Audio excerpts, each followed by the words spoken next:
نحمده ونصلي على رسوله الكريم اما بعد فاعوذ بالله من الشيطان الرجيم بسم الله الرحمن الرحيم رب اشرح لي صدري ويسر لي امري واحلل عقدة من لساني يفقهوا قولي۔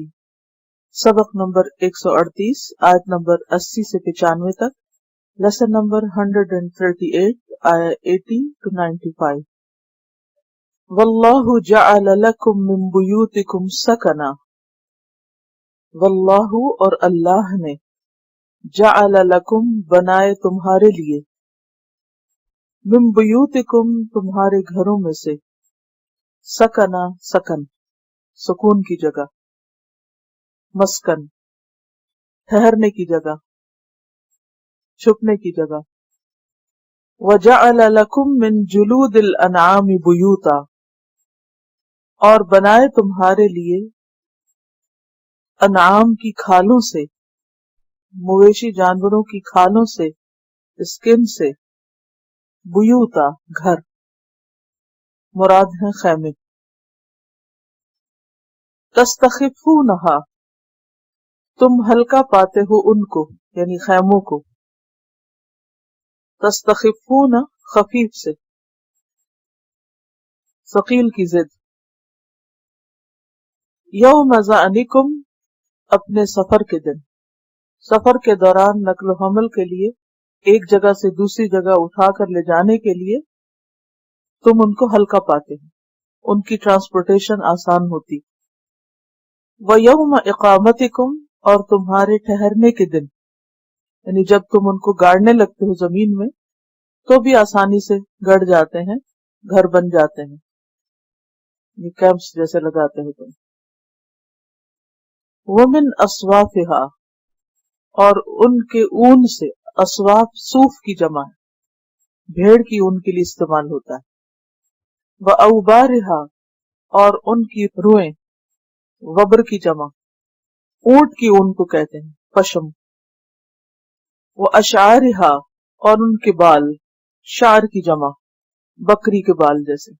اثاثاً ساز و سامان، اساس گھر کے سامان کے لیے خاص طور پر آتا ہے، جیسے فرش، بستر، کمبل، لباس۔ فائدہ مند سامان، اس کے لیے متاع کا لفظ آتا ہے۔ اساس گھر کے فرنیچر کے لیے اور گھر کے ضروریات کا سامان جو ہے اس کے لیے آتا ہے۔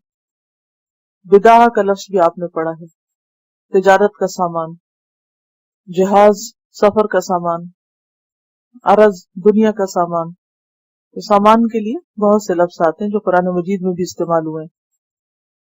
وَمَتَاعًا اور فائدے والا سامان، اِلیٰ حین ایک وقت تک، یعنی موت تک یا جب تک وہ باقی رکھنا چاہے۔ سورۃ النحل مکی سورت ہے، اس میں بہت سی نعمتوں کو گنوایا گیا ہے، اور یہاں پر خاص طور پر بدویانہ زندگی کی رعایت کرتے ہوئے نعمتوں کو گنوایا گیا ہے، اور صرف بدوؤں کے لیے نہیں، ہم سب کے لیے گھر ایک بہت بڑی نعمت۔ تھوڑی دیر کے لیے سوچیں، اگر اس وقت یہ چھت نہ ہوتی تو ہم اس زمین پر کیسے بیٹھے ہوتے؟ دھوپ آ رہی ہوتی اور بارش آ جاتی اور مکھیاں، گرد و غبار، آج کل ہیومیڈیٹی بھی ہے، شور ہنگامہ۔ تو گھر ہمیں، ایک چھت ہمیں کتنی بے شمار تکلیفوں سے بچاتی،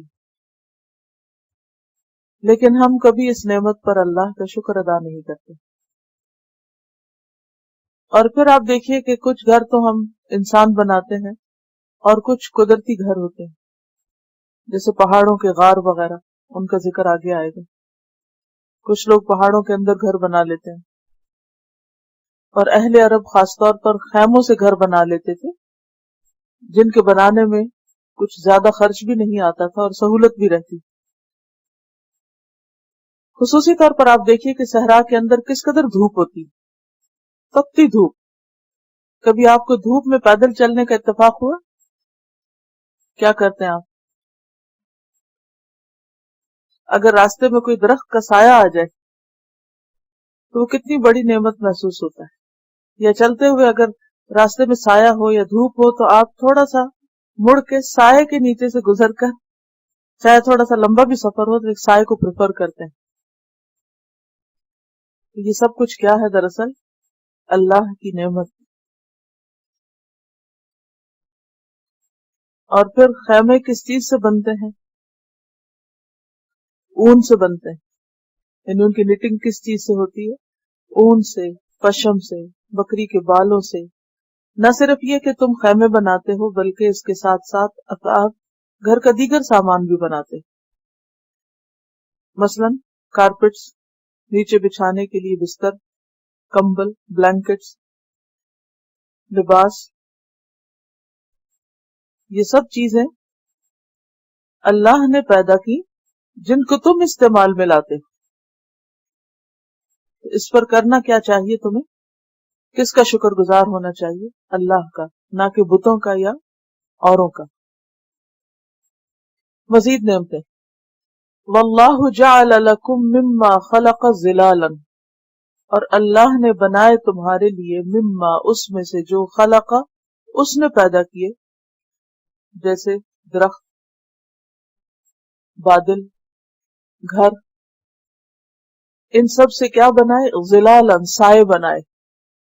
اللہ نے تمہارے لیے ایسی چیزوں کو پیدا کیا کہ جن سے تمہارے لیے سائے کا اہتمام کیا. اور سایہ خدا کی ایک بہت بڑی نعمت ہے، خاص طور پر تپتی دھوپ میں، گرمی میں. وَجَعَلَ لَكُم مِّنَ الْجِبَالِ أَكْنَانًا، اور بنائے تمہارے لیے پہاڑوں میں سے اکنان، چھپنے کی جمع، کنن کی جمع، اکنان.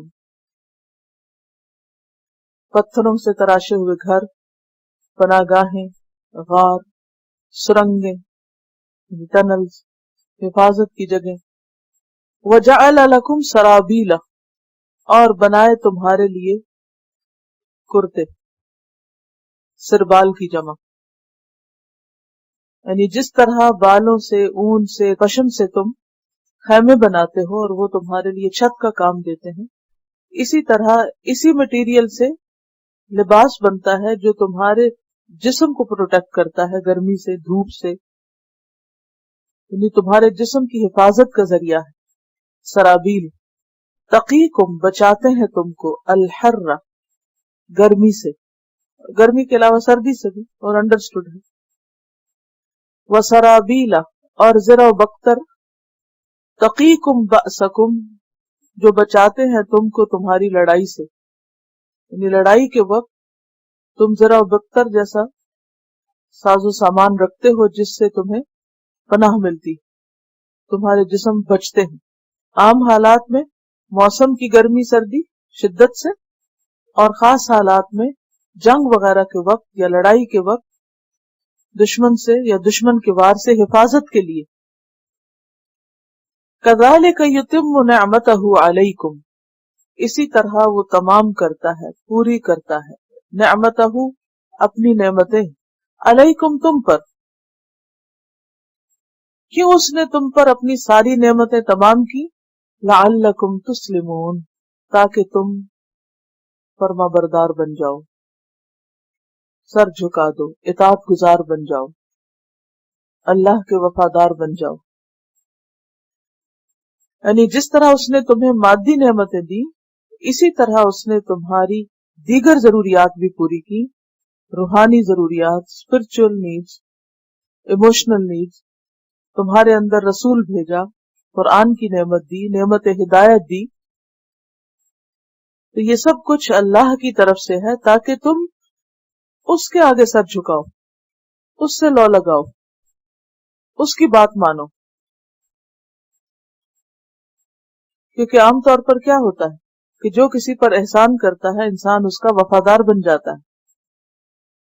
بعض اوقات انسان نہیں بھی بنتے تو آپ دیکھیں کہ جانور جو ہیں ان کے اندر یہ حس کس قدر زیادہ ہوتی. ایک ہی جانور ہوتا ہے لیکن ایک شخص کے اشارے کو بھی سمجھتا ہے اور دوسرے سے دور بھاگتا ہے، یہ دوسرے پہ حملہ آور ہوتا ہے. کیوں؟ حالانکہ اس کے اندر تو اتنی عقل نہیں.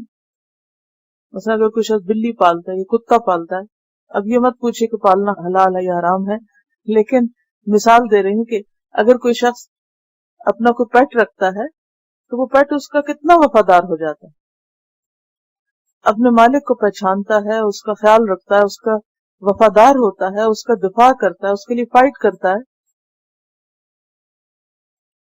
کیونکہ مالک اس کا خیال رکھتا ہے۔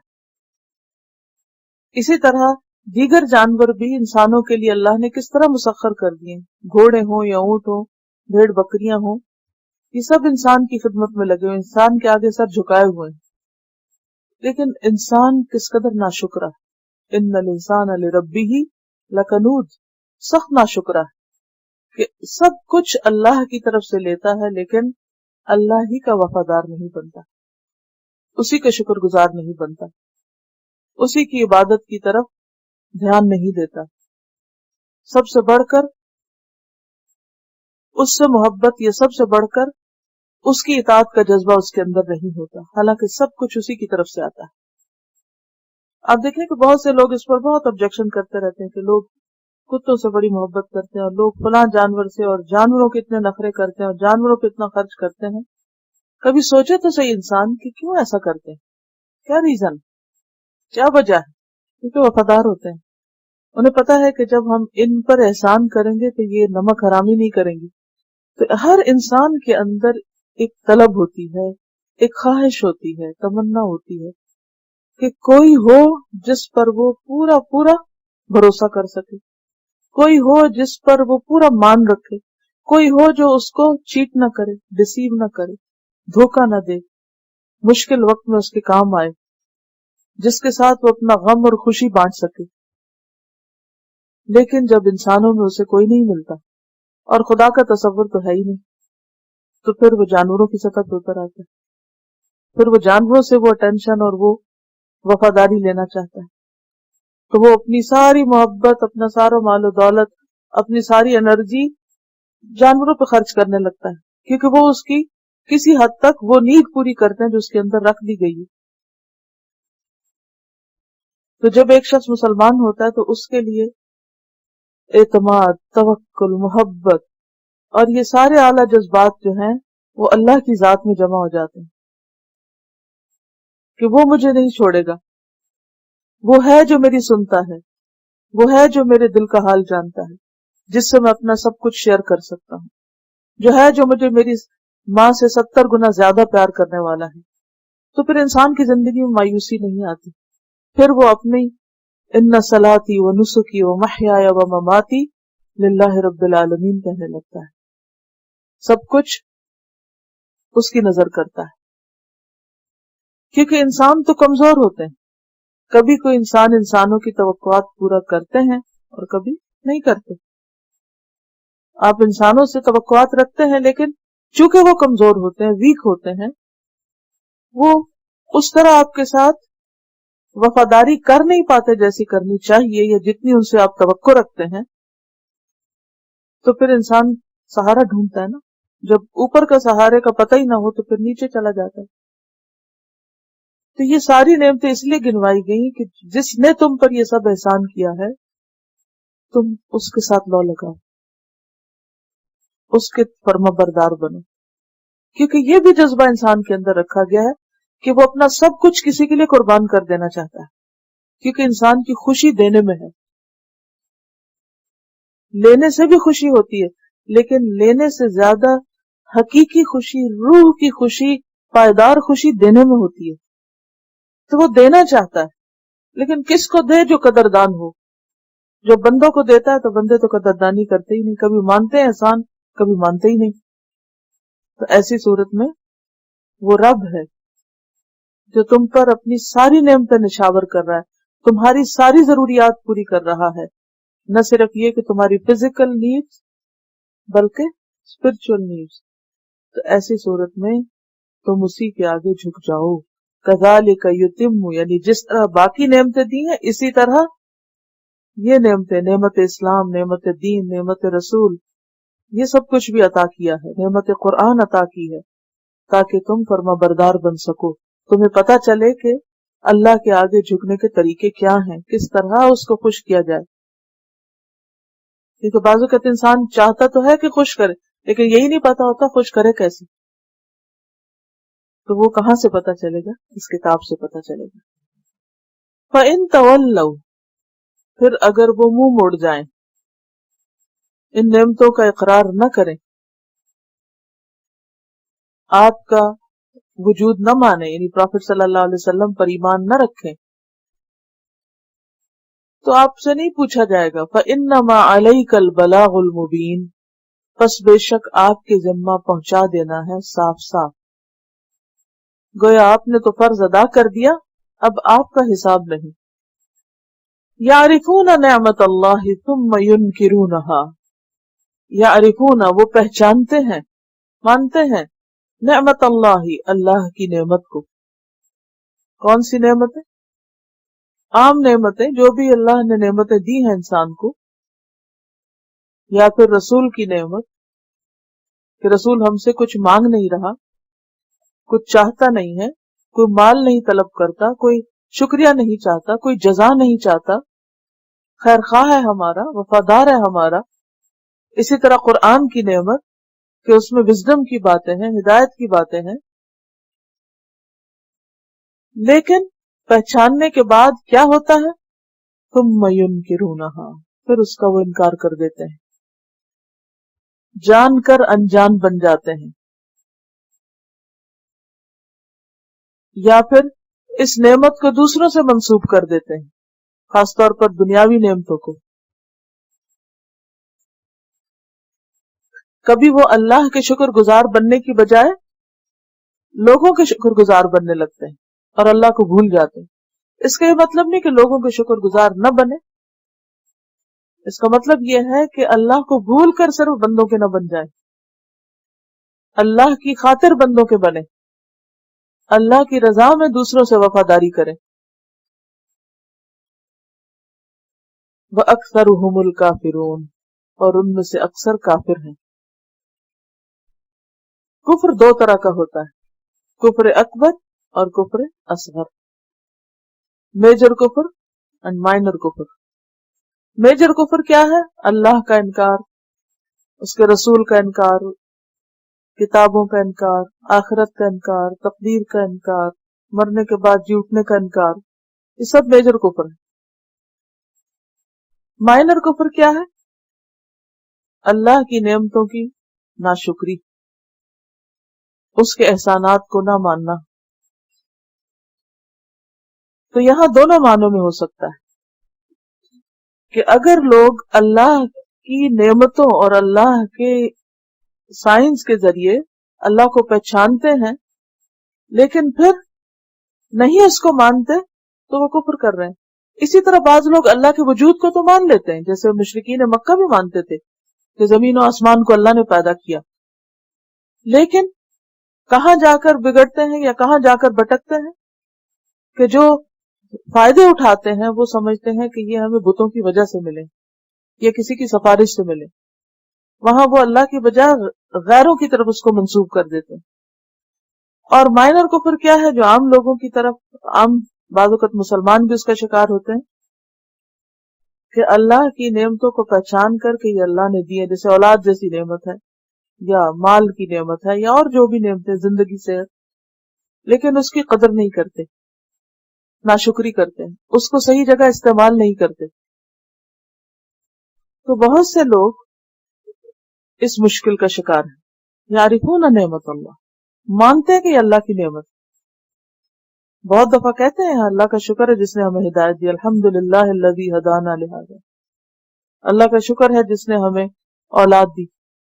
لیکن چھوٹی سی بات سے خفا ہو کر، چھوٹی سی بات سے ناراض ہو کر، چھوٹی سی بات سے بگڑ کر، کچھ خلاف مزاج بات ہو گئی، اس سے بگڑ کر اسی نعمت کو کوسنے لگتے ہیں، اسی کے بارے میں بدگمانی کرنے لگتے ہیں، اسی کے بارے میں برا سوچنے لگتے ہیں.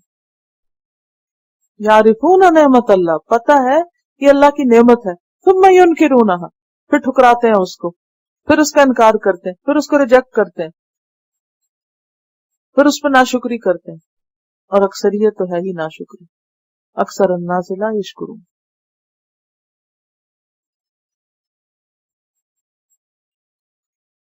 ایک اور بات بھی ہے، اور وہ کیا کہ انسان جب اللہ کو مانتا ہے، اللہ کی نعمتوں کا اقرار کرتا ہے، تو پھر اس سے لازم یہ آتا ہے کہ انسان اپنی عملی زندگی میں تبدیلی پیدا کرے، کیونکہ اصل شکر کیا ہے کہ نعمتوں کو اللہ کی مرضی کے مطابق استعمال کیا جائے. اور یہ بات نفس پہ بڑی بھاری ہوتی ہے کیا کہ اللہ نے مال دیا تو اللہ کے راستے میں خرچ کیا جائے. اپنی ذات پہ خرچ کرنا خواہ ضائع ہی کر رہے ہیں، ضرورت سے زائد ہی کر رہے ہیں، وہ نہیں کسی کو مشکل لگتا، لیکن اللہ کے راستے میں دینا بڑا ہی بھاری لگتا ہے. اپنے بچوں پہ خرچ کرنا مشکل نہیں لگتا، لیکن کسی یتیم اور مسکین پہ خرچ کرنا بڑا بھاری ہو جاتا ہے. تو یہ بھی ناشکری کی ایک قسم ہے کہ جب اللہ نے دیا ہے تو اللہ کی خاطر تم کسی کو بھی دو، اللہ تمہیں اس کا بدلہ دے گا. جس پہ آپ خرچ کرتے ہیں بعض اوقات وہ تو شکریہ بھی ادا نہیں کرتے. جیسے اپنے بچے ہیں، کیونکہ وہ تو حق سمجھ کے لیتے ہیں، شکر گزار تھوڑی ہوتے ہیں. لیکن اگر کسی اور کو دیتے ہیں اللہ کی خاطر، اگر وہ نہ بھی شکر گزار ہوں تو اللہ تو قدردان ہے نا، وہ تو سب کچھ دینے والا ہے، لوٹانے والا ہے. ہم سب کچھ ہماری عقل مانتی ہے، جانتے ہیں ہم، لیکن اس کے باوجود ہم کرتے وہ نہیں ہیں. لہذا سب کچھ جان کے، یعرفون نعمت اللہ، ہر چیز سمجھ کے تم میں ان کے روح نہ ہو، جب عمل کی باری آتی ہے تو انکار. اور اکثریت اس چیز کو سمجھتی نہیں، اس لیے ہمیشہ دعا کرتے رہنا چاہیے، رب اوزعنی ان اشکر نعمتک التی انعمت علی وعلی والدی وان اعمل صالحا ترضاہ واصلح لی فی ذریتی انی تبت الیک. کہ اے میرے رب مجھے اس بات کی توفیق دے کہ میں تیرا شکر ادا کرتا رہوں اس نعمت پر جو تو نے مجھے عطا کی اور میرے والدین کو، اور یہ کہ میں نیک عمل کروں جس سے تو راضی ہو جائے. کوئی ایسا اچھا کام کرنے کی توفیق دے جو تجھے خوش کر دے. تجھے کیوں خوش کروں؟ کیونکہ تو نے مجھے خوش کر دیا اتنا کچھ دے کر. اس لیے خوش رہنا جو ہے یہ بھی شکر گزاری کی ایک قسم. مطمئن رہنا، خوش رہنا، یہ بھی شکر گزار ہونا ہے. اور ہر وقت منہ بسورے رکھنا، بد مزاج بنے رہنا، یہ نعمتوں کی ناقدری ہے. اب دیکھیں کہ جب لوگ ہمارے پاس ہوتے ہیں ہم ان کی قدر نہیں کرتے، اور جب وہ چلے جاتے ہیں پھر انہی کے لیے روتے ہیں. تو یہی ناشکری. تو شیطان جو ہمارا کھلا دشمن ہے وہ کیا کرتا ہے؟ شکر گزار نہیں بننے دیتا، کیونکہ اس نے کہا تھا نا سورۃ الاعراف میں پڑھ چکے ہیں آپ، وَلَا تَجِدُ أَكْثَرَهُمْ شَاكِرِينَ. تو ان کی اکثریت کو شکر گزار نہ پائے گا، شکر کرنے نہیں دوں گا. اور کس قدر بدبختی ہے کہ انسان ان چیزوں کی طرف تو دھیان نہ دے جو کچھ اس کو ملا ہے، اس سے تو فائدہ نہ اٹھائے، اور اس ایک چھوٹی سی چیز کے بیچ میں اٹک جائے، اس کی سوئی جو اس کو اس کی مرضی کے مطابق چیز نہیں ایک ملی، اور اس کی خاطر ہر نعمت سپائل کر دے، ہر چیز کو گنوا کے رکھ دے. انتہائی ناسمجھی کی بات. اور آپ دیکھیں کہ شیطان کے یہی وسوسے ہوتے ہیں اصل میں. ہر چیز ہوتی ہے اور آپ کو سمجھ نہیں آ رہی ہوتی کہ کس چیز سے دل اداس ہے، کس چیز سے پریشانی ہو رہی ہے، اور یہ دراصل شیطان کا وار ہوتا ہے. وہ آ کے خوب زور سے آپ کے دل کے اوپر وار کرتا ہے اور آپ کا سکون برباد کر کے رکھ دیتا ہے. تو ایسی صورت میں استغفار پڑھنی چاہیے، آیت کریمہ پڑھنا چاہیے، اور اللہ کی طرف رجوع کرنا چاہیے. کیونکہ شیطان کیا چاہتا ہے؟ وہ اکثرهم الکافرون، کہ اکثریت کفر ہی کرتی رہے. وَيَوْمَ نَبْعَثُ مِنْ كُلِّ أُمَّةٍ شَهِيدًا، اور جس دن ہم اٹھا کھڑا کریں گے ہر امت میں سے ایک گواہ، اور یہ گواہ کون ہوگا؟ اس امت کا پیغمبر. ثُمَّ لَا يُؤْذَنُ لِلَّذِينَ كَفَرُوا، پھر نہ اجازت دی جائے گی ان لوگوں کو جنہوں نے کفر کیا. کس بات کی اجازت؟ عذر بہانے پیش کرنے کی، بولنے کی. جیسے سورۃ المرسلات میں آتا ہے ھذا یوم لا ینطقون، اس دن نہیں بولیں گے وہ. ولا یؤذن لهم، اور ان کو اجازت بھی نہیں دی جائے گی. فیعتذرون، کہ وہ معذرتیں کریں، ایکسکیوزز پیش کریں. ثم لا یؤذن للذین کفروا، پھر اجازت نہ دی جائے گی ان لوگوں کو جنہوں نے کفر کی، عذر پیش کرنے کی، بولنے کی، یا دنیا میں واپس جانے کی. کیونکہ مجرم جب اپنا انجام سامنے دیکھیں گے تو کیا تمنا کریں گے؟ کاش ہمیں ایک دفعہ واپس لوٹایا جائے تو ہم حق کو قبول کر کے آئیں. ولا ہم یستعتبون، اور نہ ان سے توبہ لی جائے گی. یستعتبون کا لفظ جو ہے عین تا با سے ہے، عتبن وہ جگہ جو اترنے کے لیے ناسازگار ہو. پھر استعارے کے طور پر اس کا معنی لیا گیا ناراضگی، خفگی، سختی. اور اعتاب کہتے ہیں ناراضگی دور کرنے کو، اور استعتاب ناراضگی دور کرنے کی طلب. تو ان سے توبہ نہ قبول کی جائے گی یا توبہ نہ لی جائے گی، ایکسکیوزز نہیں قبول کیے جائیں گے کہ وہ اللہ کو راضی کر لیں.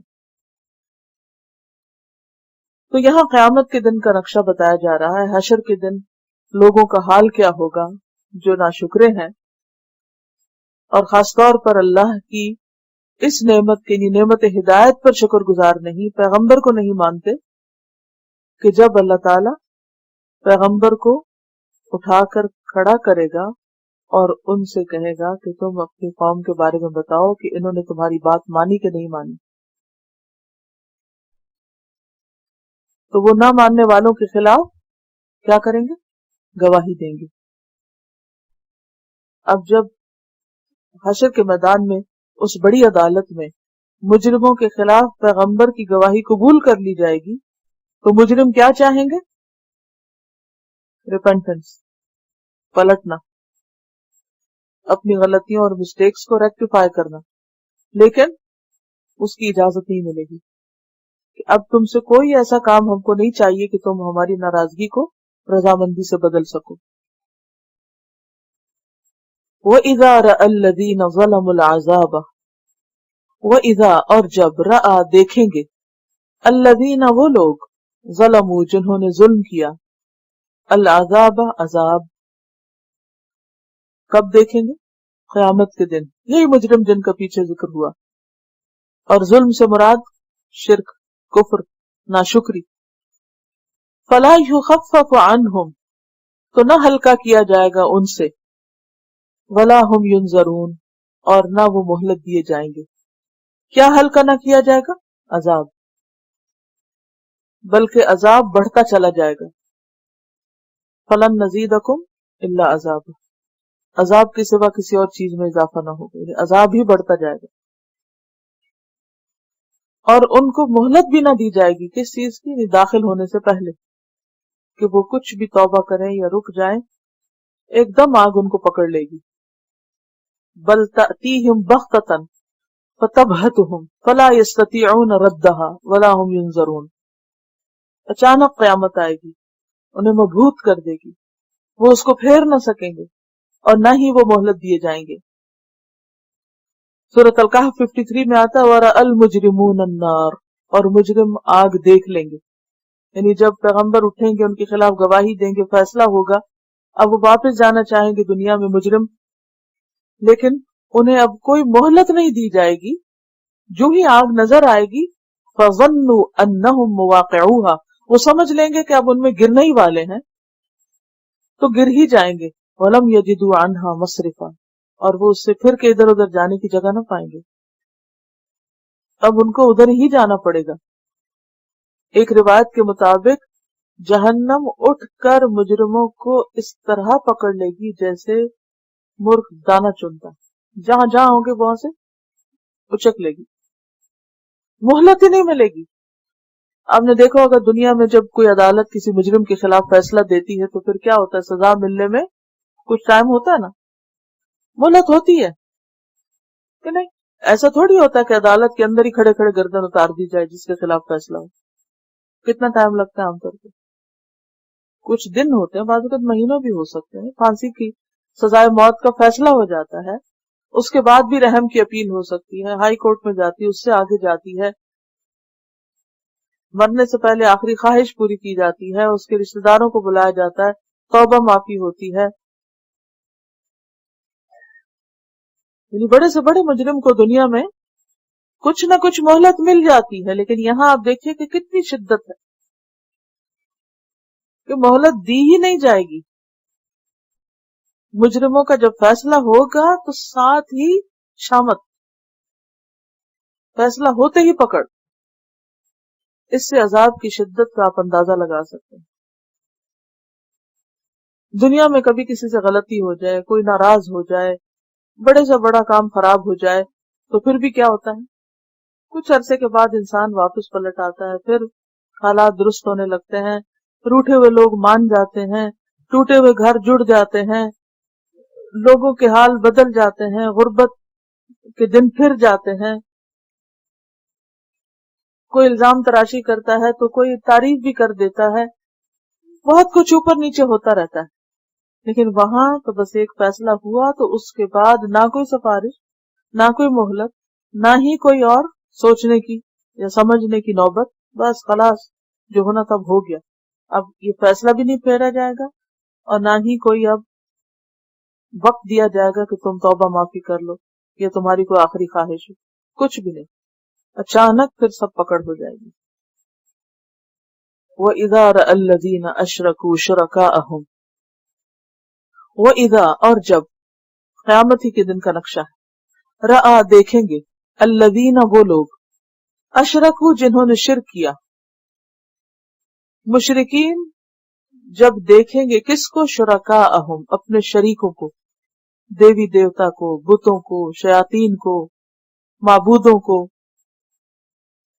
جن کو وہ اللہ کے ساتھ شریک کیے ہوئے تھے، ان کو دیکھیں گے. قالو تو کہہ اٹھیں گے، پکاریں گے، ربنا اے ہمارے رب، ہؤلاء شرکاؤنا یہ ہے ہمارے شریک، الذین کنا ندعو من دونک وہ جو تھے ہم پکارتے تیرے سوا. یعنی اعتراف گناہ کر لیں گے کہ یہ ہیں جن کو ہم خدا مانے بیٹھے تھے. فَأَلْقَوْا إِلَيْهِمُ الْقَوْلَ پھر وہ ڈال دیں گے انہی کی طرف، القول بات، ان کی بات کو انہی کی طرف دے ماریں گے. انکم لکاذبون کہ بے شک تم جھوٹے ہو. کس بات میں جھوٹے ہو؟ ہمیں معبود کہنے میں. سورۃ مریم میں آتا ہے سیکفرون بعبادتہم وہ معبود ان کی عبادت کا انکار کر دیں گے. وہ کہیں گے تم ہماری نہیں عبادت کر رہے تھے، نہ ہم نے مطالبہ کیا تھا، تم تو اپنے ہی نفس کی خواہش کو پورا کر رہے تھے. اللہ کی عبادت کرنے والے بھی اپنی چوائس اور شوق کے ساتھ آتے ہیں نا اللہ کی طرف، اور اسی طرح بتوں کی عبادت کرنے والے بھی دراصل اپنی چوائس کے ساتھ جاتے ہیں. تو بات تو اپنی چوائس اور اپنی خواہش کی ہے. اب کوئی پیغمبر ہو یا پتھر ہو یا کوئی اور ہو، وہ تھوڑی یہ چاہتے ہیں کہ ہماری کوئی عبادت کرے. انہیں کیا فائدہ اس سے کہ کوئی انہیں معبود بنائے. تو قیامت کے دن جب وہ اللہ کے سامنے کہیں گے یہ ہے ہمارے خدا، تو وہ جن کو خدا مان رہے تھے وہ آگے سے انکار کر دیں گے کہ ہم نہیں تھے تمہارے خدا، تم جھوٹے ہو. سورۃ یونس میں آتا ہے ان کننا عن عبادتکم لغافلین کہ ہم تمہاری عبادت سے غافل تھے، ہمیں کیا خبر تم ہماری عبادت کر رہے. اب آپ دیکھیے کہ پتھر کا اگر ایک اسٹیچو بنا کے کوئی رکھ لے اور کوئی اس کے آگے ہاتھ جوڑے، کوئی سر جھکائے، کوئی اس سے دعائیں مانگے، کچھ بھی کرے، اسے کچھ پتا یہ کیا ہو رہا ہے؟ اسے کچھ پتا؟ اسے کوئی خبر نہیں کہ کیا کر رہے ہیں. کوئی کسی درخت کے آگے لوٹ پوٹ ہو، کوئی کسی قبر پہ جا کے شور مچائے، چیخے چلائے اور اس سے کچھ مانگے، قبر والے کو کیا خبر؟ درخت، پتھر، حجر کو کیا خبر؟ سورج کو کیا خبر کہ لوگ اس کے آگے اس کی پوجا کر رہے ہیں؟ آگ کو کیا خبر؟ ستاروں کو کیا خبر؟ جس کسی بھی چیز کو لوگ خدا بنائے بیٹھے ہیں، وہ قیامت کے دن کیا کہیں گے؟ ان کننا عن عبادتکم لغافلین ہم تمہاری عبادت سے غافل تھے، ہم نے نہ تم سے مطالبہ کیا، نہ ہم اس کے حقدار تھے، اور اگر تم ہمیں شریک سمجھتے رہے یا اب بھی کہہ رہے ہو انکم لکاذبون تم سب جھوٹے ہو. Assalamu alaikum. A similar passage also comes in the New Testament of the Bible. I believe it's the book of Matthew. There are going to be some people who are going to come to Isa alayhi salam on the day of judgment, and they're going to call him Lord. And they will say that we did such and such in your name. And Isa alayhi salam is going to drive these people away, and he's going to say, I don't know who you are. So I just reminded. حقیقت ہے یہ کہ دنیا میں جس کسی کو بھی پوجا جاتا ہے وہ خود خدا کا وفادار ہے، وہ خدا کا عبادت گزار ہے. جن بزرگوں، ولیوں، نبیوں، پیغمبروں، اماموں کو لوگ پوچھتے ہیں یا ان کو خدا کی خدائی میں شریک کرتے ہیں یا ان کے نام پر کوئی صدقہ خیرات یا نذر و نیاز مانتے ہیں، قیامت کے دن وہ اس کا انکار کر دیں گے کیونکہ وہ تو خود اپنے رب کی عبادت کرتے رہے، انہوں نے کب چاہا کہ لوگ ان کے پیچھے پڑیں. اور سورۃ القصص میں آتا ہے کہ ما کانوا ایانا یعبدون، یہ ہماری عبادت نہیں کرتے تھے، یہ دراصل ان کی اپنی خواہش نفس تھی جو انہیں اس پر اکساتی تھی کہ تم فلاں کے آگے جھک جاؤ اور فلاں کے آگے، کیونکہ وہ اصل میں اپنی ڈیزائرز تھی اور مختلف چیزوں کی اٹریکشن یا مختلف چیزوں کا خوف یا ان کی محبت جو انہیں اس کی طرف کھینچ کے لے جاتی تھی. یعنی کسی کی عبادت کے پیچھے ایک ڈرائیونگ فورس ہوتی ہے نا، تبھی انسان کسی کے آگے جھکتا ہے یا کسی سے کوئی لا لگاتا ہے. وہ دراصل اپنے ہی نفس کی خواہش ہوتی ہے، دوسرے کے پارٹ پہ کچھ نہیں ہوتا، یہ کرنے والے کے پارٹ پہ ہوتا ہے. اور ایسی باتیں کیوں کریں گے وہ؟ تاکہ وہ عذاب سے بچ جائیں. یعنی وہ کہیں گے یار اب یہ تھے ہمارے معبود، انہوں نے ہمیں اپنی طرف اٹریکٹ کیا، مائل کیا، تو گویا ایک طرح سے ان پر الزام دھرنے لگیں گے کہ تم ہمیں گمراہ کرنے کا سبب بنے. تو وہ بالکل بری ذمہ ہو جائیں گے، حتیٰ کہ شیطان بھی بری ذمہ ہو جائے گا. وہ کیا کہے گا؟ ما کان لی علیکم من سلطان، میرا تم پہ کوئی زور تھوڑی تھا. الا ان دعوتکم فاستجبتم لی فلا تلومونی ولوموا انفسکم، میں نے تو بس تم کو دعوت دی تھی، سبز باغ دکھایا تھا اور تم نے ایکسپٹ کر لی وہ دعوت، اب مجھے نہ ملامت کرو، اپنے آپ کو کرو. وَأَلْقَوْا إِلَى اللَّهِ يَوْمَئِذٍ السَّلَمَ، وَأَلْقَوْا اور وہ ڈالیں گے، پیش کریں گے، إِلَى اللَّهِ اللہ کی طرف، اللہ کے حضور، یومئذ اس دن یعنی قیامت کے دن، السلم عاجزی، سلم صلح اطاعت فرما برداری. قیامت کے دن سب اللہ کے فرما بردار ہو جائیں گے تاکہ اللہ راضی ہو جائے. دنیا میں تو خوب تکبر کرتے رہے، لیکن اس دن پھر وہ عاجز بندے بننے لگیں گے. دنیا میں تو کوئی بات ماننے کو تیار نہ تھے، اور اس دن جی حضوری کریں گے، فرما برداری کریں گے. وَضَلَّ عَنْهُمْ مَا كَانُوا يَفْتَرُونَ اور گم ہو جائیں گے ان سے جو وہ جھوٹ گھڑتے تھے. سارے معبود جن کو انہوں نے اللہ کے ساتھ شریک ٹھہرایا، جن سے امیدیں وابستہ کی، وہ سب ان سے غائب ہو جائیں گے، کوئی بھی وہاں کام نہ آئے گا. دنیا میں مشرکین کا عقیدہ کیا تھا؟ سورۃ یونس 18 میں آتا ہے وَيَقُولُونَ هَؤُلَاءِ شُفَعَاؤُنَا عِندَ اللَّهِ، وہ کہتے ہیں کہ یہ ہمارے سفارشی ہیں اللہ کے پاس. دنیا میں بہت سے لوگ بزرگوں کی قبروں پہ کیوں جاتے ہیں؟ کہ یہ ہمارے سفارشی، ان کے طفیل، ان کے ذریعے، ان کے واسطے، ان کے وسیلے سے ہمیں ملتا ہے. دنیا میں بھی رزق ان کے ذریعے ہمیں ملتا، قیامت کے دن نجات بھی انہی کے ذریعے ملے گی. یہ غلط عقیدہ جو ہے وہاں انسان کو تباہی سے دوچار کرے گا. جن پر انہوں نے سارا مان رکھا، ٹرسٹ کیا، جن سے توقعات رکھی، وہ ان سے گم ہو جائیں گے، غائب. وَضَلَّ عَنْهُمْ مَا كَانُوا يَفْتَرُونَ. دنیا میں بھی آپ دیکھیں کہ اگر کسی شخص سے آپ یہ توقع رکھتے ہیں کہ کسی عدالت میں وہ آپ کے حق میں جا کے گواہی دے، اور جب گواہی کا وقت آئے اور وہ گواہ غائب ہو جائے تو انسان کی حالت کیا ہوگی؟ تو قیامت کے دن چاہے کوئی توبہ کرے، استغفار کرے، اللہ کو راضی کرنے کی کوشش کرے، اللہ کے حضور فرما برداری کرنا چاہے، یا شریکوں کو سامنے لانے کی کوشش کرے، یہ سب سہارے کچے ہیں اور کوئی چیز فائدہ نہ دے گی اس کو. اسی طرح الذین کفروا وصدوا عن سبیل اللہ، وہ لوگ جنہوں نے کفر کیا اور اللہ کے راستے سے روکا، یعنی خود بھی روکے اور دوسروں کو بھی روکا، خود گمراہ ہوئے اور دوسرے لوگوں کو گمراہ کیا. سدو خود روکے، اور اسی طرح اس میں روکنے کا معنی بھی آتا ہے. سدو جو ہے لازم اور متعدی دونوں طرح استعمال ہوتا ہے.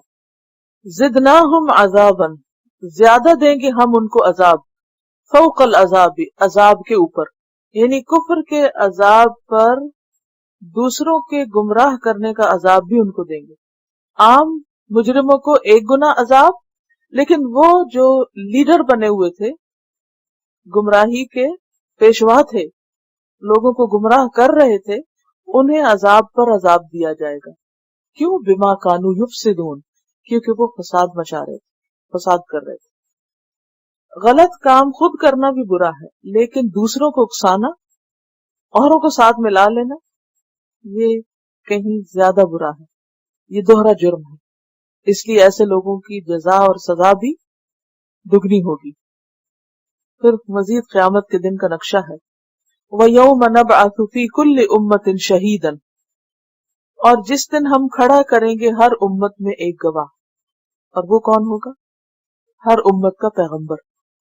ہر امت کا پیغمبر قیامت کے دن الگ کھڑا ہوگا، شہیدن علیہم، جو ان پر گواہی دے گا، من انفسہم، ان کے اندر ہی سے ہوگا۔ ہر امت کا پیغمبر بھیجا بھی اپنی امت میں سے گیا، اور قیامت کے دن انہی میں سے اٹھایا جائے گا اور انہی کے خلاف وہ گواہی دے گا جو نہیں مانے۔ وَجِئْنَا بِكَ شَهِيدًا عَلَى هَؤُلَاءِ، اور لائیں گے ہم آپ کو یعنی محمد صلی اللہ علیہ وسلم کو شہیدن گواہ بنا کر، عَلَى هَؤُلَاءِ، ان سب لوگوں پر۔ ہؤلاء کا صیغہ دو طرف جاتا ہے، ایک آپ کی امت کی طرف جن کی طرف آپ مبعوث کیے گئے، اور آپ کس کی طرف مبعوث کیے گئے؟ قیامت تک کے لوگوں کے لیے، اس میں سے جو ماننے والے وہ آپ کی امت ہے، جو نہیں ماننے والے وہ منکر ہیں۔ اور ہؤلاء کا دوسرا معنی تمام پیغمبر کیا گیا کہ پچھلے پیغمبروں کے گواہ محمد صلی اللہ علیہ وسلم ہوں گے کہ انہوں نے حق کا پیغام پہنچایا تھا۔ آپ صلی اللہ علیہ وسلم کی وفات کے بعد یہ ذمہ داری کس پہ ہے؟ آپ کی امت پہ۔ دلیل لائیے۔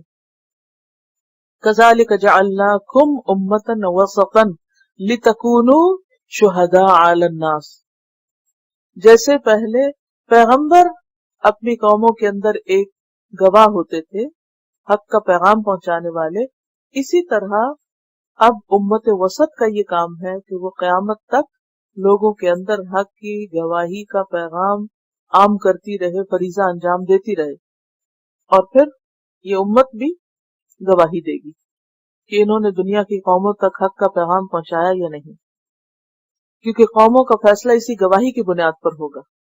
پیغمبر اٹھ کر کیا کہے گا کہ یا رب انہوں نے مانا تھا، انہوں نے نہیں مانا۔ جن کے حق میں پیغمبر گواہی دیں گے، شفاعت کریں گے، ان کی نجات ہو جائے گی، جن کے خلاف دیں گے ان کی پکڑ ہو جائے گی۔ اسی طرح امت کے علماء، کیونکہ پیغمبروں کے وارث علماء ہوتے ہیں، اور پھر اس کے بعد باقی امت بھی اپنے اپنے درجے میں کسی نہ کسی حد تک ذمہ دار ہے، تو پھر ان کو پوچھا جائے گا کہ کیا تم نے پیغام دیا؟ اگر انہوں نے دیا تو ان کی جان بخشی ہو جائے گی اور لوگوں کی شامت آئے گی، کیونکہ جو لوگ ان کی بات پر لبیک کہیں گے ان کے حق میں گواہی دیں گے، جو نہیں مانیں گے ان کے خلاف گواہی دیں گے۔ لیکن جو خود ہی پیغام نہ پہنچائیں ان کا کیا ہوگا؟ تو کس قدر ضروری ہے کہ اپنے پیغمبر کے مشن کو جاری رکھا جائے۔ کیا مشن تھا آپ کو؟ وما ارسلناک الا رحمۃ للعالمین، ہم نے آپ کو سارے جہان والوں کے لیے رحمت بنا کر بھیجا۔ جو پیغام آپ لے کر آئے اس میں انسانوں کے لیے رحمت کا میسج ہے، مرسی ہے، مرسی ٹو مین کائنڈ۔ دنیا میں بھی مشکلات کا حل ہے آپ کے پیغام میں، اور اسی طرح آخرت کے لیے بھی۔ لیکن ہمارے تو اپنے اندر سے مرسی چھن گئی ہے ایک دوسرے کے لیے، دوسروں کے لیے کیا ہمدردی ہوگی؟ اس لیے بے حد ضروری ہے کہ انسان کے اندر انسانیت ہو، اور ایک مسلمان کی انسانیت کیا ہے کہ وہ دوسروں کا ہمدرد اور خیر خواہ ہو۔ وہ صرف اپنی جنت کی فکر میں نہ ہو کہ مجھے جنت مل جائے، مجھے حوریں مل جائیں، بلکہ اس کے اندر انسانوں کا درد ہو، ان کا غم ہو۔ وہ صرف اپنے لیے نہ جیے، وہ دوسرے لوگوں کے لیے جیے۔ اپنے لیے جینا انتہائی خود غرضی کا جینا ہے، اپنی فکر، بس اپنے بچوں کی فکر، اپنے گھر کی فکر، اور دنیا جائے جاننا میں۔ جس کے پاس بھی علم ہے اس پر لازم ہے کہ وہ دوسروں کو اس میں شریک کرے، جس درجے پر بھی وہ دوسروں کی خدمت کر سکتا ہے، مدد کر سکتا ہے، پیغام پہنچا سکتا ہے، ان کو پہنچائے۔ اگر خود نہیں بھی کچھ بتا سکتا تو جو بتانے والے ان کے پاس لے کر آئے، کیونکہ ہر شخص کے اندر اتنی صلاحیت نہیں ہوتی بعض اوقات کہ وہ ایک لمبی چوڑی تقریر کرے یا لمبی چوڑی بات کرے یا دلیلیں دے یا دوسروں کو قائل کرے، لیکن اتنا تو سب کر سکتے ہیں نا کہ اوروں کو خیرخواہی کے ساتھ نیکی کے پیغام کی طرف بلائیں۔ کیونکہ قرآن پاک میں جو سورۃ العصر ہے اس میں کیا آتا ہے؟ والعصر ان الانسان لفی خسر، قسم ہے زمانے کی بے شک انسان نقصان میں ہے سوائے ان لوگوں کے الا الذین آمنوا جو خود ایمان لے آئے، وعملوا الصالحات اور اچھے کام کرنے لگے، وتواصوا بالحق اور ایک دوسرے کو حق کی تاکید کرتے رہے، وتواصوا بالصبر اور ایک دوسرے کو صبر کی تلقین کرتے رہے۔ تو بے حد ضروری ہے کہ ایک دوسرے کو حق بات، سچ بات، اور حق کا ایک معنی قرآن مجید بھی کیا گیا ہے، کنتم خیر امۃ اخرجت للناس تأمرون بالمعروف وتنہون عن المنکر، تم بہترین امت ہو، تمہیں لوگوں کے لیے نکالا گیا ہے، نیکی کا حکم دو، برائیوں سے روکو۔ یہ نہیں کہ اگر کوئی غلط کر رہا ہے تو جائے باڑ میں، ہمیں اس سے کیا، ہم تو ٹھیک ہے نا۔ صرف اپنی فکر نہیں، اوروں کی فکر بھی ہونی چاہیے۔ تو بعض اوقات انسان ڈائریکٹ میسج کنوے کر رہا ہوتا ہے اور بعض اوقات انڈائریکٹلی، لیکن کسی نہ کسی کیپیسٹی میں اس کام کو کرنا لازم ہے، اسے چھوڑا نہیں جا سکتا، کیونکہ قیامت کے دن ایسا ہوگا وَجِئْنَا بِكَ شَهِيدًا عَلَى هَؤُلَاءِ وَنَزَّلْنَا عَلَيْكَ الْكِتَابَ تِبْيَانًا لِكُلِّ شَيْءٍ، اور نازل کی ہم نے آپ پر کتاب، کون سی کتاب؟ قرآن مجید، تبیاناً واضح، بیان کرنے والی، وضاحت کے ساتھ، لکل شیء ہر چیز کو، ہر چیز سے مراد جو دین سے متعلق ہر چیز ضروری بات ہے، نفع مند علم، وہدن اور ہدایت یعنی گمراہی سے بچنے کے لیے، ورحمتن اور رحمت سب کے لیے، رحمت للعالمین، وبشرى للمسلمین اور خوشخبری مان جانے والوں کے لیے یعنی جنت، جنت کی خوشخبری۔ ایک ہی آیت میں دو باتیں بیان ہوئی، کون کون سی؟ پیغمبر کا بھیجا جانا بطور گواہ کے اور کتاب کا بھیجا جانا۔ تو ہدایت کے دو ذرائع ہیں، ایک رسول اور ایک قرآن۔ اور قرآن کیا ہے؟ ہر چیز کو حق کو واضح کر دیتا ہے، ہدایت ہے، رحمت ہے، اور خوشخبری لیے ہوئے ہے ان کے لیے جو مان جائیں۔ تو خلاصہ یہ ہے کہ اللہ سبحانہ وتعالی نے اس کتاب کو نازل کیا کس پر؟ محمد صلی اللہ علیہ وسلم، اور آپ پر فرض کر دیا گیا کہ آپ اس کتاب کی تبلیغ کریں۔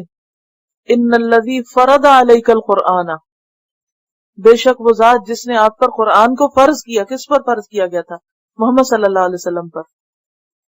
لرادک الی معاد، وہ لوٹانے والا ہے آپ کو معاد کی طرف، اور معاد کیا ہوتا ہے؟ معاد کا ایک معنی آخرت بھی ہے، یعنی دنیا میں یہ کام کر کے پھر آخرت کا ایک دن ہوگا جس میں حساب ہوگا کہ آپ نے اپنی ذمہ داری پوری کی یا نہیں کی، اور پھر باقی لوگوں نے کیا جواب دیا۔ اور آپ کے بعد یہ کتاب کس کے لیے؟ ھدی للناس، سارے انسانوں کے لیے، تو ان تک پہنچانا لازم ہے۔ ہم سب کو دیکھنا چاہیے کہ اس میں ہم کیا ذمہ داری ادا کر رہے ہیں، کتنی کوشش کر رہے ہیں۔ ہم خود تو کلاس میں آ جاتے ہیں لیکن اپنے کلوز فرینڈز کو، ریلیٹیوز کو، دوستوں کو کتنا بتاتے ہیں کہ تم بھی آ جاؤ؟ صرف کہنا نہیں چاہیے، فیسیلیٹیٹ بھی کرنا چاہیے۔ اگر ان کی رائڈ کا پرابلم ہے یا ان کو سمجھ نہیں آ رہی کہ وہ کس طرح اپنا ٹائم مینج کریں، تو ان کو اپنی مثال سے سمجھا سکتے ہیں کہ آپ کس طرح نکلتے ہیں، کیسے اپنے ٹائم کو، اوقات کو منظم کرتے ہیں، گھر والوں کو کب ٹائم دیتے ہیں، اپنے جاب بزنس کے لیے کیا وقت نکالتے ہیں، اور وہ کس طرح اپنے ٹائم کو مینج کریں، یا اگر ان کے کوئی شکوک و شبہات ہیں تو ان کو دور کریں، یا آپ کو دین سیکھنے یا قرآن سیکھنے سے جو فائدہ پہنچا ہے وہ فائدہ ان کو بتائیں تاکہ ان کے دلوں میں رغبت پیدا ہو۔ کہنے سے مراد صرف زبان سے یا ایک فلائر پکڑا کے بتا دینا ہی فرض نہیں، بلکہ قائل کرنا۔ آپ دیکھیے کہ دنیا میں جب کوئی شخص مارکیٹنگ کرتا ہے یا بزنس کوئی کرتا ہے یا اپنی کو پروڈکٹ بتاتا ہے تو وہ کیا بس ایک دفعہ بتا دیتا ہے؟ آپ نے دیکھا ہوگا کہ بعض اوقات ٹیلی مارکیٹر جب کوئی پلان آپ کو دیتے ہیں، کوئی فون کا پلان ہوتا ہے یا کچھ بھی، تو چھوڑتے ہیں آپ کی جان؟ کیا کرتے ہیں؟ مسلسل فون کے علاوہ ایک طریقہ تو دوسرا، دوسرے سے تیسرا، اور تو کہتے ہیں اچھا یہ ٹرائی کریں، وہ ٹرائی کریں، مختلف آپشنز دیتے ہیں، حتیٰ کہ آپ کسی نہ کسی چیز پہ اگری ہو ہی جاتے ہیں۔ اچھا چلو، پھر فرمایا ان اللہ یأمر بالعدل والاحسان وایتاء ذی القربى. اور قرآن کا پیغام کیا ہے؟ ان اللہ، بے شک اللہ تعالی، یأمر، حکم دیتا ہے. کس چیز کا حکم دیتا ہے؟ بالعدل، انصاف کا، والاحسان، اور احسان کا، وایتاء ذی القربى، اور رشتہ داروں کو دینے کا. یہ ہے قرآن کی تعلیمات. اور کچھ چیزوں سے روکتا بھی ہے، وینہا، اور منع کرتا ہے، عن الفحشاء، بے حیائی سے، والمنکر، اور برائی سے، والبغی، اور زیادتی سے، سرکشی سے. یعظکم، وہ نصیحت کرتا ہے تم کو، لعلکم تذکرون، تاکہ تم نصیحت قبول کر لو. یعنی وہ تم کو بتاتا رہتا ہے تاکہ تم ان چیزوں کو لے لو. یہ آیات جامع ترین آیات ہیں جن میں 3 کاموں کے کرنے کا حکم دیا گیا ہے اور 3 کاموں سے روکا گیا ہے. عمر بن عبدالعزیز نے اس آیت کو جمعے کے خطبے میں شامل کرایا تاکہ ہر ہفتے ریمائنڈر ہو کہ کیا کیا کرنا ہے، کیا نہیں کرنا. ہوتا نا ایک چیک لسٹ ہوتی ہے، تھنگس ٹو ڈو یا ڈوز اینڈ ڈونٹس. تو یہ کیا ہے؟ کلیئر ڈوز اینڈ ڈونٹس جو بہت جامع ہے. اور حضرت عثمان بن مظعون اسی آیت کو سن کر مسلمان ہوئے تھے، ان کے دل میں اسلام کی محبت جاگ اٹھی. اتنا خوبصورت ہے یہ دین. ابن مسعود نے اسے قرآن مجید کی سب سے جامع آیت قرار دیا کہ جس میں پورا دین سمیٹ دیا گیا ہے. تو کیا ہے خلاصہ اس آیت کا؟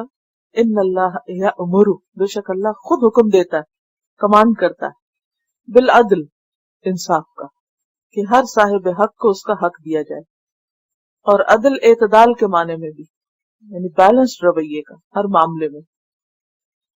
والاحسان، اور احسان کا، یعنی حق سے بڑھ کر دینے کا بھی.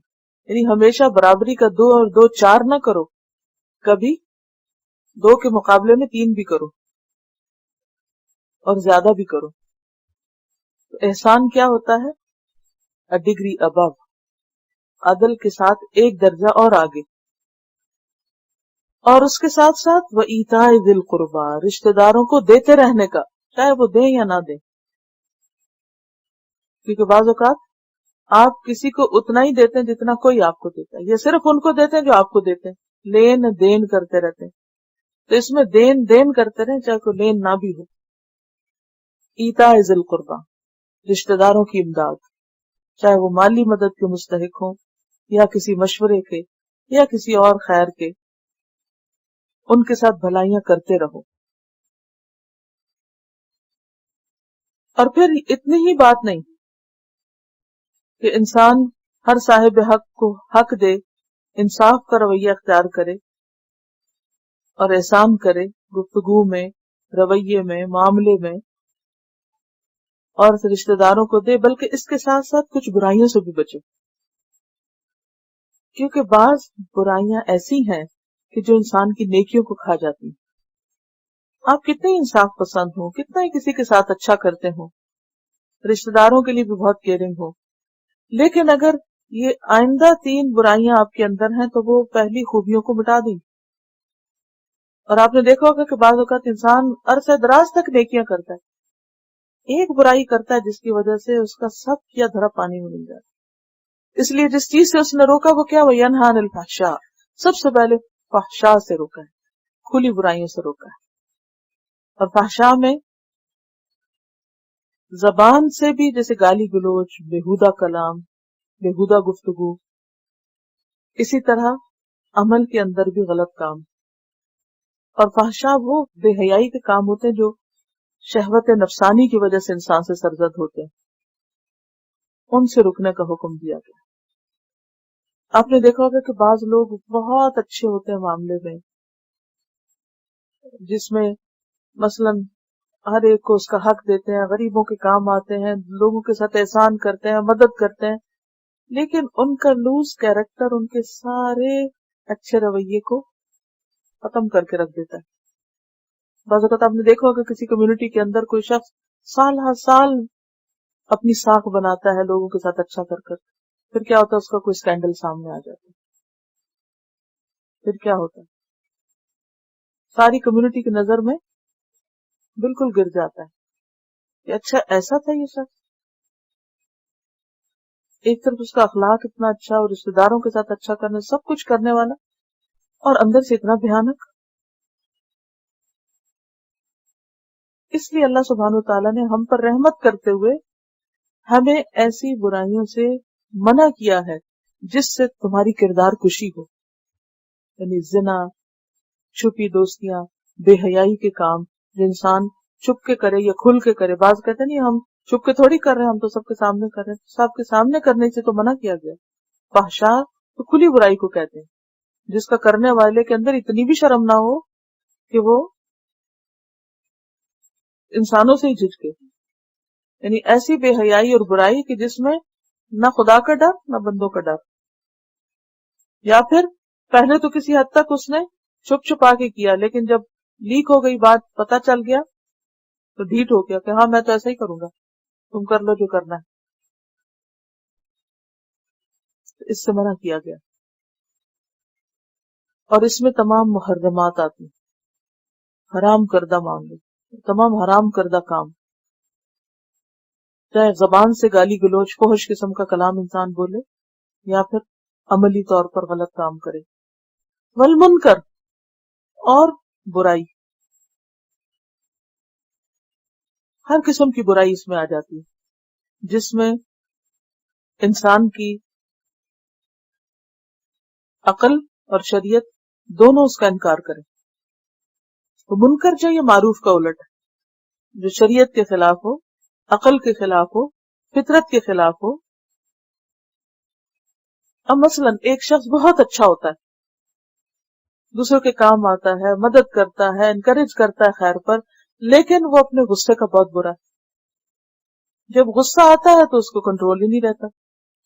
نتیجہ کیا نکلتا ہے کہ اس کا عدل، احسان، ایتاء ذی القربہ سب برابر ہو جاتا ہے، سب پہ پانی پھر جاتا ہے. سوچیے.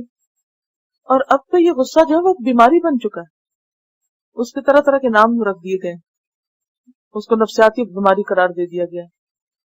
کیونکہ بعض لوگ ہوتے ہیں عام روزمرہ زندگی میں بہت اچھے ہوتے ہیں، بیوی کے ساتھ اچھا سلوک، بچوں کے ساتھ اچھا سلوک، رشتہ داروں کو بھی دیتے دلاتے رہتے ہیں، انسانوں کے ساتھ بھی بڑے خوش اخلاق ہوتے ہیں، جس سے ملتے ہیں دل جیت لیتے ہیں اس کا. لیکن ونس ان اے وائل ایسے غصے کا شکار ہوتے ہیں، ایسی انگزائٹی، ایسا آؤٹ برسٹ ہوتا ہے کہ پھر کسی کو بھی نہیں چھوڑتے، ہر ایک کو برا بھلا کہتے ہیں. غصہ تو ہوتا ہے سر شیطان کی طرف سے. اس غصے کی حالت میں نہ یہ دیکھتے ہیں کہ کسی کو مار رہے ہیں یا قتل کر رہے ہیں یا کیا کر رہے ہیں، کہ یہ کرائے پہ پانی. اب کیا ہوتا ہے کہ وہ گھر جو آپ نے اتنی مشقتوں سے بنایا ہوتا ہے، وہ پیار محبت اور اعتماد جو اتنے دنوں میں قائم ہوتا ہے، اس کو آپ ایک ٹھوکر سے توڑ کے رکھ دیتے ہیں. آپ سے بڑا ظالم کون ہوگا؟ لیکن آپ کا علاج کون کرے گا جب تک آپ اپنا علاج خود نہ کریں،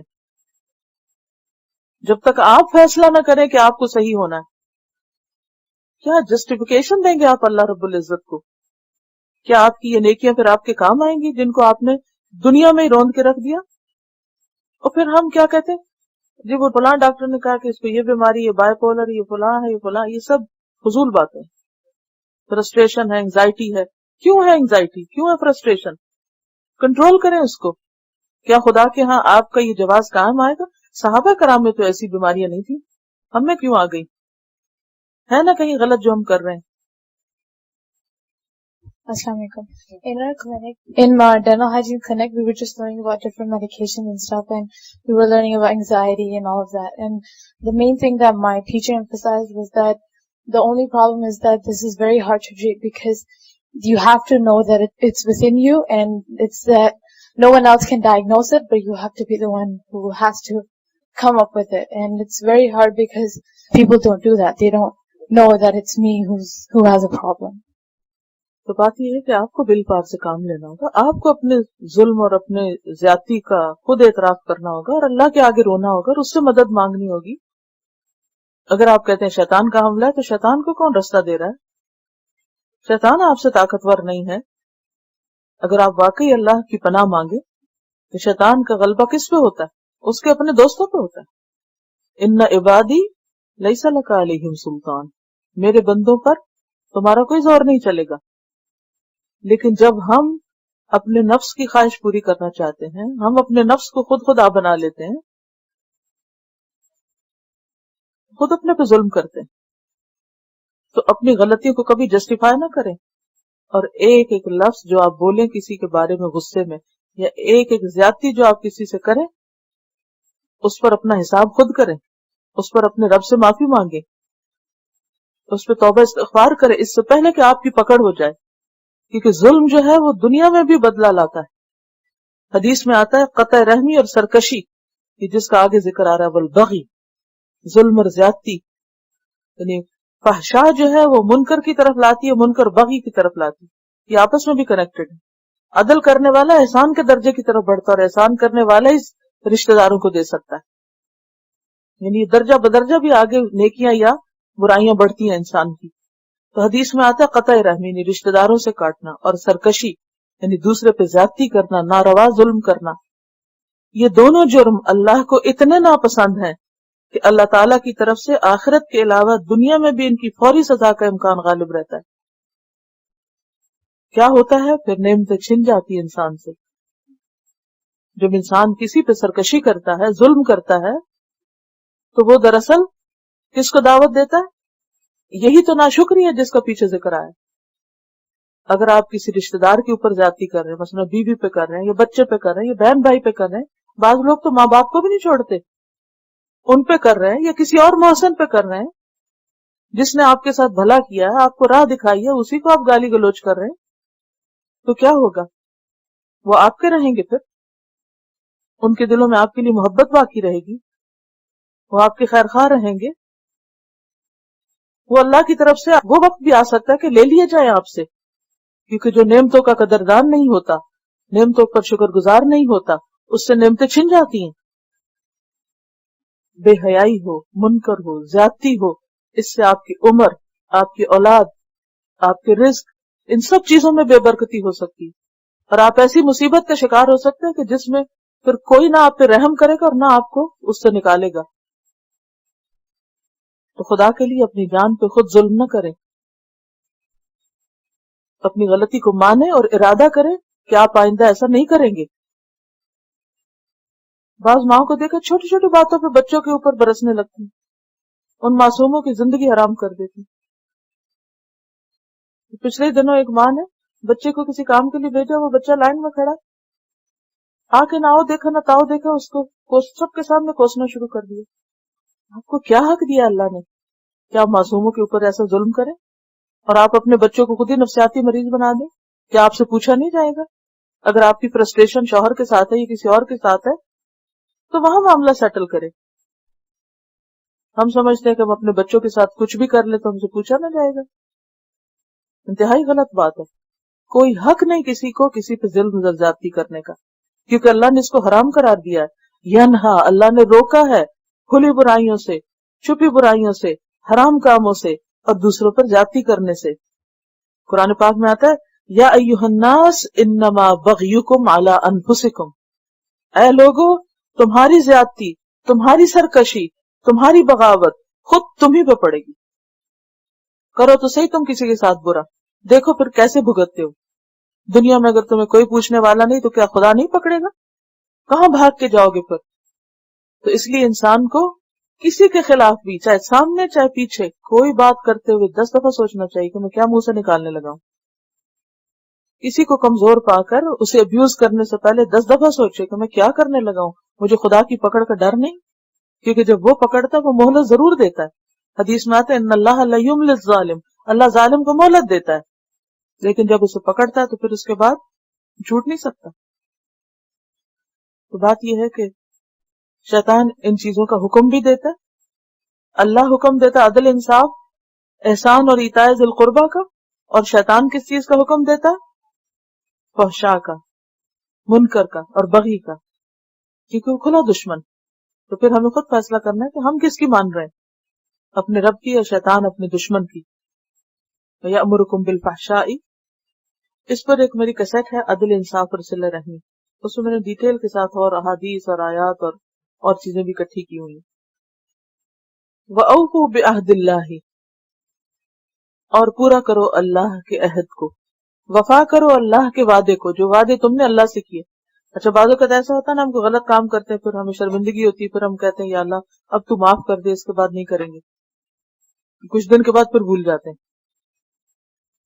جو وعدہ کریں اسے لکھ کے لگا لیں سامنے کہ میں آج کے بعد ایسا نہیں کروں گی، اور جب بھولنے لگے تو وہ پڑھ لیں سامنے سے. اذا عاہدتم، جب بھی تم عہد کرو، یعنی اپنے اختیار سے، اپنی مرضی سے اپنے اوپر کچھ لازم کرنے کو عہد کہتے ہیں. جب تم نے اللہ سے پرومس کیا کہ تم غلط نہیں کرو گے کوئی، تو پھر اسے پورا کرو.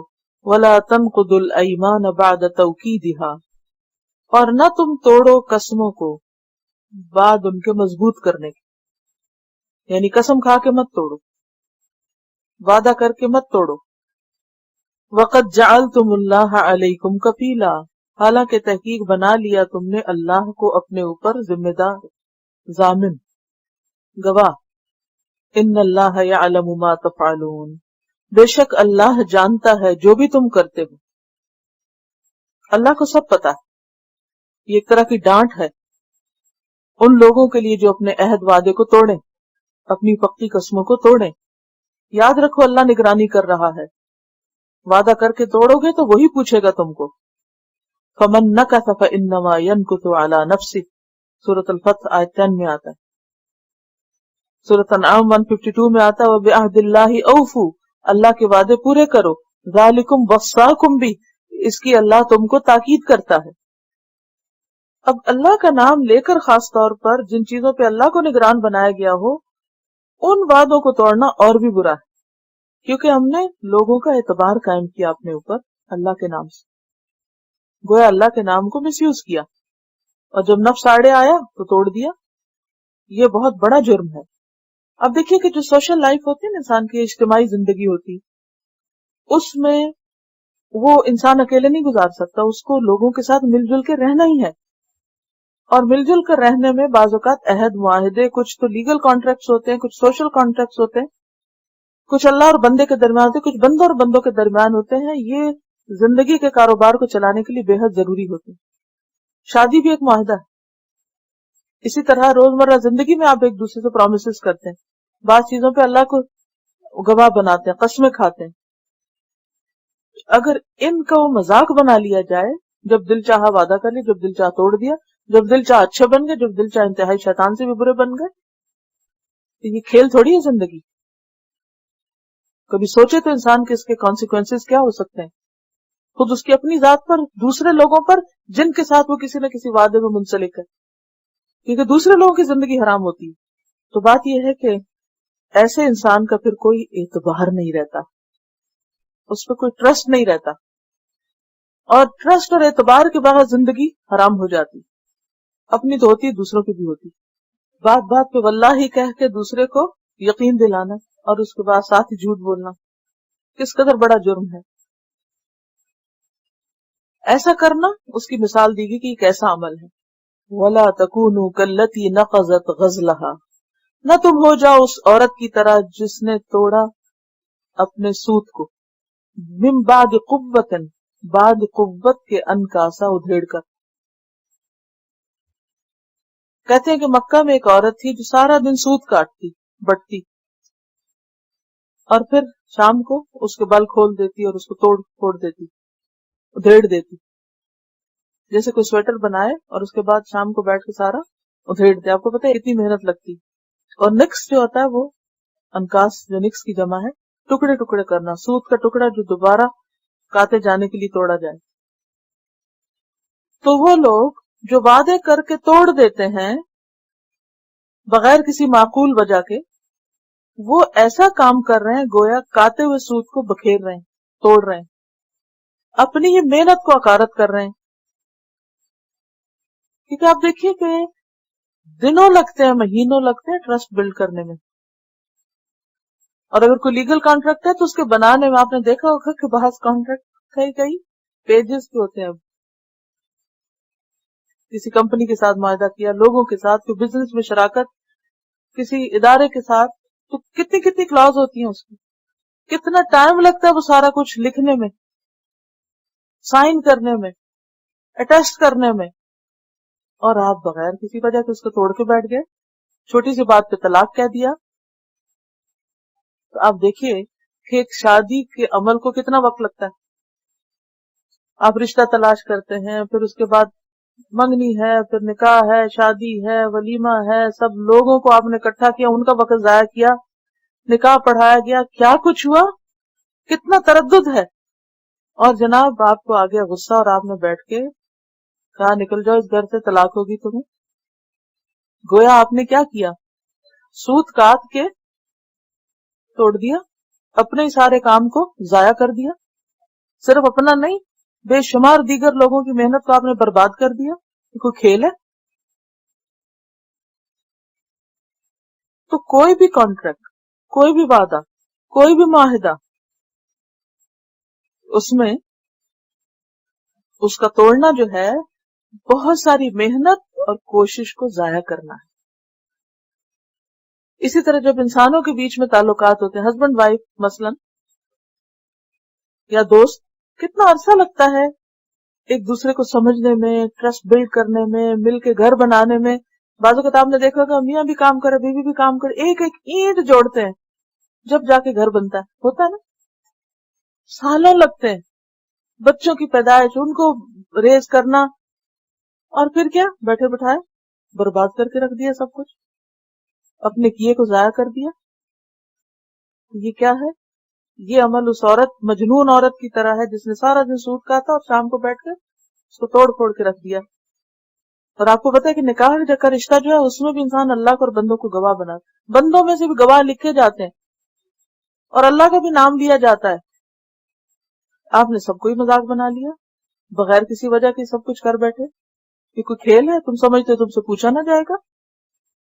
تمہیں یہ آزادی اگر دی گئی، اجازت دی گئی یا ایک اختیار دیا گیا، جس کا یہ مطلب نہیں کہ تم ہر چھوٹی بڑی بات پہ اس اختیار کو استعمال کرنے لگو اور طلاق کو کھیل بنا لو.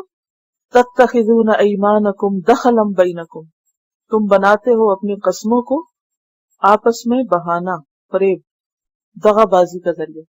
دخل کا معنی ہے کیا؟ فریب. ان تکون امت ہی اربا من امت، کہ ہو جائے یا رہے ایک جماعت زیادہ بڑھنے والی دوسری جماعت سے، یعنی اپنا پلہ بھاری رکھنے کے لیے. اور اس میں بعض اوقات دیگر قوموں سے کیے ہوئے معاہدے بھی آتے ہیں. یعنی تم لوگوں کے سامنے قسمیں کھاتے ہو، معاہدے کرتے ہو قسمیں کھا کے، جب ان کی تعداد تم سے زیادہ ہوتی ہے تاکہ وہ تم سے مطمئن ہو جائیں، لیکن جب تمہاری باری آتی تو تم وعدہ توڑنے میں گریز نہیں کرتے. تو بات یہ ہے کہ چاہے تم کمزوری کی حالت میں ہو یا طاقت کی حالت میں، تمہیں اس بات کی اجازت نہیں کہ تم کیا کرو، معاہدے توڑو. معاہدے اصولوں کے تابع ہونے چاہیے، مفادات کے تابع نہیں، کہ جب تک فائدہ ہو انسان وعدہ قائم رکھے، جب فائدہ کم ہونے لگے تو معاہدہ توڑ دے. مثلا کسی نے مل کے بزنس شروع کیا، فائدہ ہو رہا ہے تو آپ شراکت رکھتے ہیں، ذرا نقصان ہوا تو توڑو اس کو، کیونکہ یہ تو شراکت کی وجہ سے نقصان ہے. ضروری نہیں ہوتا شراکت کی وجہ سے جب مارکیٹ میں ڈاؤن فال ہوگا تو سبھی پر اثر ہوگا. انما یبلوکم اللہ بہ، بے شک اللہ تم کو اس کے ذریعے آزماتا ہے. ایک کو طاقت دیتا ہے، دوسرے کو کمزور کرتا ہے. سیسا ہوتا ہے نا، جیسے کبھی ایک طرف وہ جھک گئی کبھی دوسری. تو اسی طرح انسانوں کے بیچ میں بھی ہوتا ہے، کبھی ایک کا پلہ بھاری ہوتا ہے کبھی دوسرے کا. یہ نہیں کہ جب تمہارا پلہ بھاری ہو تو تم زیادتی کرو، یا یہ کہ جب دوسرے کا پلہ بھاری تم مسکین بن جاؤ اس کے آگے اور تم بات نبھاؤ، اور جب تمہارے پاس طاقت آئی تو تم سب توڑ دو. وَلَيُبَيِّنَنَّ لَكُمْ يَوْمَ الْقِيَامَةِ مَا كُنْتُمْ فِيهِ تَخْتَلِفُونَ، اور البتہ ضرور بیان کرے گا تمہارے لیے قیامت کے دن جو تھے تم اس میں اختلاف کرتے. یعنی قیامت کے دن اللہ تعالیٰ تمہارے معاملات کی حقیقت کو کھول دے گا، سارے امور کو ظاہر کر دے گا. تو ہر معاہدہ کرنے والے کی اخلاق اور ایمان کی آزمائش ہوتی، چاہے وہ دوستی کا معاہدہ ہو، چاہے وہ نکاح کا معاہدہ ہو، چاہے وہ بزنس کا ہو، چاہے وہ صلح کا معاہدہ ہو، کوئی بھی. وَلَوْ شَاءَ اللَّهُ لَجَعَلَكُمْ أُمَّةً وَاحِدَةً، اور اگر اللہ چاہتا تم سب کو ایک ہی امت بنا دیتا، یعنی کسی کے اندر کوئی اختلاف نہ رہتا، سبھی اسلام پہ ہوتے، زبردستی بھی وہ ایسا کر سکتا تھا. وَلَٰكِن يُضِلُّ مَن يَشَاءُ، لیکن جس کو چاہتا ہے گمراہ کر دیتا ہے. وَيَهْدِي مَن يَشَاءُ، اور ہدایت دیتا ہے جس کو چاہتا ہے. وَلَتُسْأَلُنَّ عَمَّا كُنتُمْ تَعْمَلُونَ، اور البتہ تم ضرور سوال کیے جاؤ گے اس چیز کے بارے میں جو تھے تم عمل کرتے. کب سوال کیے جاؤ گے؟ قیامت کے دن. کیوں؟ تاکہ انسان کی جو جھوٹی تعویلیں کھول کھولیں ان پر، اور انسانوں کو سزا و جزا دی جائے سارے انصاف کے تقاضے پورے کر کے. وَلَا تَتَّخِذُوا أَيْمَانَكُمْ دَخَلًا بَيْنَكُمْ، اور نہ تم بناؤ اپنی قسموں کو باہمی فریب دہی کا ذریعہ. یعنی قسم کھا کے کسی کو دھوکہ نہ دو. یعنی اگر کوئی ویسے اعتبار نہیں کرتا تو واللہ کہہ کے اعتبار کرا لو اور پھر اس کے بعد اس کو دھوکہ دے دو. فَتَزِلَّ قَدَمٌ بَعْدَ ثُبُوتِهَا، ورنہ پھسل جائے گا قدم اس کی استقامت کے بعد. یعنی قسم کھا کے معاہدہ پختہ کر کے پھر اس کو مت توڑو.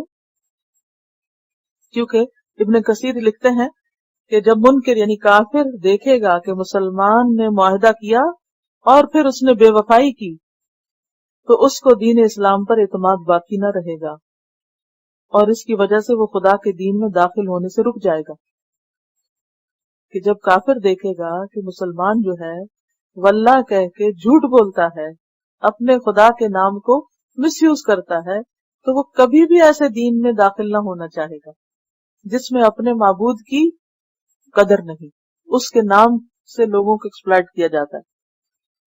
بہت معاملات ایسے ہیں جس میں نبی صلی اللہ علیہ وسلم نے مشکل ترین وقت میں بھی اپنے عہدوں کو نبھایا. وسیع چیپٹر ہے یہ.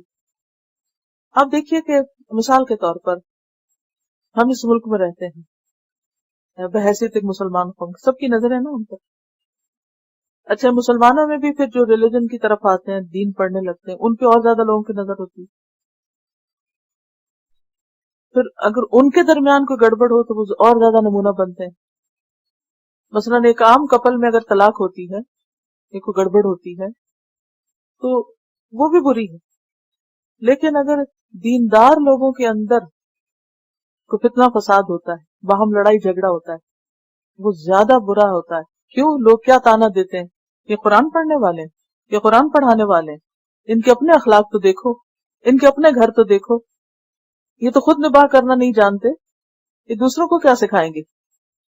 تو اس طرح وہ دوسروں کے سامنے تماشا بن جاتے ہیں، اپنے خاندان کے سامنے، کمیونٹی کے سامنے، سب کے سامنے جن سے ان کا تعلق ہوتا ہے کہ اچھا یہ ایسے ہیں. اسی لیے کہا گیا کہ اپنی قسموں کو آپس میں فریب دہی کا ذریعہ مت بناؤ، اپنے عہد پیمان کو دھوکے پہ مبنی مت رکھو، ورنہ قدم پھسل جائے گا. یعنی دوسروں کا، دیکھنے والوں کا، ان کا دین سے اعتبار، دین والوں سے اعتبار اٹھ جائے گا. وَتَذُوقُوا السُّوءَ بِمَا صَدَدتُّمْ عَن سَبِيلِ اللَّهِ، اور تم چکھو گے برا عذاب، برا نتیجہ بوجہ اس کے جو تم نے اللہ کے راستے سے روکا. اتنے بے شمار لوگوں کو دین سے تم نے روک دیا اپنی کمزوریوں کی وجہ سے، اپنے فریب اور دھوکے کی وجہ سے، اپنی زیادتی اور ظلم کی وجہ سے. وَلَكُمْ عَذَابٌ عَظِيمٌ، اور تمہارے لیے عذاب ہے بہت بڑا. یعنی اسلام کی صداقت کے لوگ قائل ہونے کے بعد اگر تمہارے رویے سے بددل ہوئے اور تمہاری وجہ سے دین سے دور ہوئے تو اس کے مجرم تم ہوگے. اس لیے کبھی بھی اللہ کا نام لے کے جو تم ایک دوسرے سے نبھا کرتے ہو، وعدے کرتے ہو، ان کو مفادات کے تحت توڑو مت، اپنے نفس کے شر سے نقصان مت دو. وَلَا تَشْتَرُوا بِعَهْدِ اللَّهِ ثَمَنًا قَلِيلًا، اور نہ تم بیچو اللہ کے عہد کو تھوڑے پیسوں کے بدلے. یعنی دنیاوی ساز و سامان کے عوض قسم مت توڑو، یا چھوٹا سا سودا بیچنے کے لیے جھوٹی قسم مت کھاؤ. انما عند اللہ هو خیر لکم، بے شک جو اللہ کے پاس ہے ثواب وہ تمہارے لیے بہتر ہے دنیا کے فائدوں سے. ان کنتم تعلمون، اگر تم جانتے ہو، اگر تم اہل علم میں سے، اگر تمہیں کچھ بھی پتا ہے تو تم اللہ کے دین کو دنیاوی فائدوں کے عوض مت بیچو، اللہ کے نام کو دنیاوی فائدوں میں مت استعمال کرو. اللہ کا نام لے کر کیے ہوئے وعدوں کو نبھاؤ. اگر تمہیں علم ہے تو گویا خلاصہ کیا ہے؟ کس کو پوچھا جا رہا ہے؟ علم والوں کو، مجھے اور آپ کو. اگر تم علم والے ہو نا، اگر قرآن پڑھتے ہو، قرآن سیکھتے ہو، سکھاتے ہو، تو پھر کیا کرو؟ اپنی زندگی کے عہد و پیمان کو دیکھو کہ کہاں کیا کر رہے ہو. پہلے اس کی تلاوت سنو.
Rabbil Alameen. Subhanakallahumma wa bihamdika.